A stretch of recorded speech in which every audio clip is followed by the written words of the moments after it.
there is only one home for the Jews, and I want to shed some deep insight from this week's Parsha on this matter. During this Parsha, we learn about the 42 journeys that Am Yisrael took from leaving Egypt all the way to the banks of the Jordan River, about to enter into the promised land, Eretz Yisrael. And the Baal Shem Tov says that every Jew is on this 42-part journey. And it says at the beginning, Vayisu b'nei Yisrael, miRamses, Vayachanu, besukos. And this line says it all.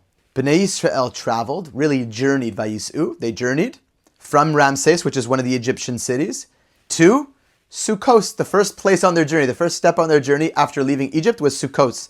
And that first place is a signal on what every journey is that's not the land of Israel. Because although Sukkot is a physical place, but it also was because, possibly, as Rabbi Foreman says, because they dwelt in booths. It was a place what was called Sukkot because this idea that they dwelt in a sukkah. You know, from Sukkot, that we move out of our homes and move directly and specifically into a temporary dwelling. A little hut. It's by nature only 8 days long, the holiday of Sukkot. You know it's not a permanent place.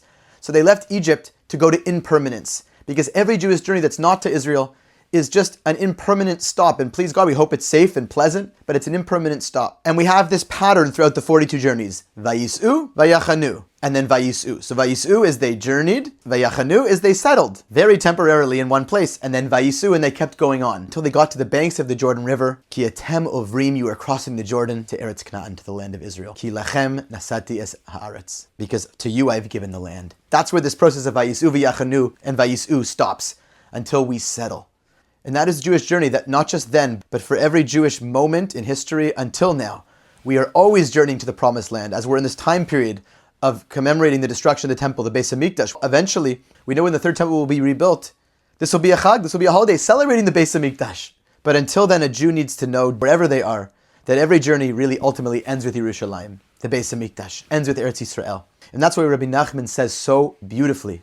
And he journeyed, believe me, he journeyed to Eretz Yisrael on a journey of journeys, and it took months. It wasn't as simple as it is today. Even Masha ani nosea, wherever I'm journeying, ani nosea le'Eretz Yisrael. I'm going to Eretz Yisrael. I know where I'm going. That is Jewish genius.